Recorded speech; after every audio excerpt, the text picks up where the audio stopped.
What's up, guys? Welcome to Big Block Blu-ray Review.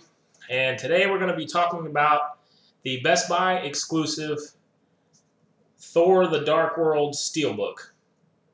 So, for starters, let's look at the packaging. This is the front of the Steelbook.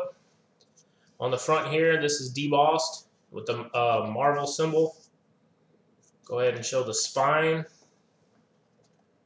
There you go. It does have the title on the spine. I know the UK version has no title on the spine and no title here. It has a slipcover that goes over, and it's just a image, and a lot of people were upset about that. So when you slide it into your, your collections, you don't have the title there. Here's the rear artwork, the artwork for the full Steelbook. I like how that flows into the back. It's really neat. It's pretty nice. Here's the Blu-ray disc. The artwork on the discs are the same. It's nothing special. The 3D disc. And here is the inside art. Pretty nice. There's the villain. And then, of course, Thor. So, my overall impressions of this film. This was a blind buy for me. I had not seen it. This was one I didn't make it to in the theater, and I enjoyed it a lot. It's a lot funnier than I thought it was going to be. There's a lot of humor. It was great to see the back and forth between Thor and Loki. They have such a great relationship in these movies. The comedy involved, and I think. The thing is, I think Loki steals the show. I mean, he steals it in this movie. He steals it in the Avengers. So, I mean, I really hope that they continue with this character for a long time. He's really good in this film. He almost overshadows the villain. Well, I think he does overshadow the villain, actually. The villain in the movie, plays a dark elf. And he wasn't very menacing. He wasn't very... And by the way, this is going to be a spoiler-filled review. It's hard for me to talk about movies without, talking about the full plot. So if you haven't seen it, just pause the video or come back to it in a later date, after you've watched the film, because I'm going to talk about things in it. So anyway, back to it. I thought Idris Elba was really good in this. I like that. You get to see him actually. Kick some ass in it. I thought it was pretty good. Like I said, the main villain, he gets owned by Thor's mother in this movie. And she actually has a bigger part in this film than the first one. And it was kind of crazy to see her. I mean, she really, she could fight. So, man, why wasn't she on the front lines? But anyway, she owns the villain. And then, I don't want to ruin the whole movie, so something happens, and then that's what brings Thor and Loki together, because they would never be able to team up otherwise. I was kind of confused because they said in the beginning of the movie that I guess set this down, but anyway, they said in the beginning of the movie that the dark elves were wiped out at the beginning, but yet.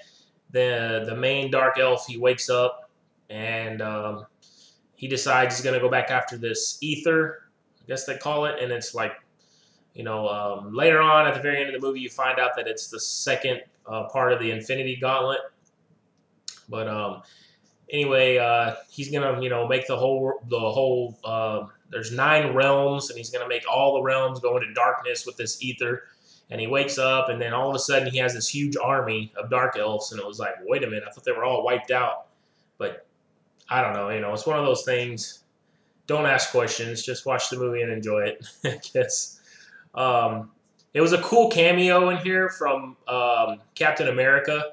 That was pretty funny. It was a scene where Loki is using his transformation ability or whatever, and he's joking with Thor and basically telling him, would you feel better if I looked like this? And he transforms into Captain America, and it was pretty cool. It was cool to see him in that. Let's see. I had on here Tom Hiddleston. He's great as Loki. He's very funny. I said that already. Um, and then there was also a big swerve in this movie. Um, like I said, this is spoiler filled, so I'm gonna kind of ruin it. But in one of the scenes, Loki sacrifices himself for Thor, and you see him basically die. And like when it happened, I was like, no, like, are you serious? Like, they can't get rid of Loki. Like, he's the best part of these movies. And then at the end of the movie, you see, of course, he's not dead. And I don't want to ruin that part. I might as well. I've already ruined everything else. But anyway, you see at the end that he's not really dead, and I won't say how, so you can watch it. It's pretty cool. Special features, there's a Marvel one-shot, a short film, and it's about the, the guy in Iron Man 3, Ben Kingsley. He plays an actor who played the Mandarin in the movie. And there's a one-shot short film, and it's basically like a documentary, and it shows Ben Kingsley in prison, and it's really funny. It's like 13 minutes long. It's pretty cool. There's also a featurette about Captain America, the Winter Soldier. So you can see, some insight into the making of that film, which isn't out yet. It's coming out soon, and it looks really good. I wasn't like crazy about the first Captain America, but I wasn't really crazy about the first Thor either. I mean, I liked them, but they weren't anything like, super special for me. Like the Nolan Batman films, I love those. Where these, I like them, and I want to collect them and have them all, but I wasn't like, just blown away by them. But anyway, the new Captain America, the villain looks awesome. I love the villains in movies. So that's why this one, the villain was really weak. Like I said, Loki stole the show, but I think he's worth it. I mean, there's also a featurette. It's called Brothers. And it shows the relationship of Thor and Loki and how they come together. So anyway, overall, I recommend it. Oh, by the way, the Steelbook is sold out. It's sold out in like hours. I got it on Tuesday morning. As soon as Best Buy opened, I got it. They were $22.99. You can get them now on eBay for like $50 or $60. And I'm sure, they're going to be on there for a while at that price. Like I said, you can't get them at any Best Buy. They're sold out everywhere. Target has an exclusive. It's not a Steelbook. It's just a regular slip-covered Blu-ray, and it has Loki on the front of the slipcover. It looks really cool. I'd like to have it too, but I just I can't buy all these different exclusives. So I chose this one, the Steelbook. I really like Steelbooks, and I think this is a really nice one, especially for $22.99. And you get the 3D Blu-ray, the regular Blu-ray. You don't get a DVD copy. I think that's how they made it a little bit cheaper.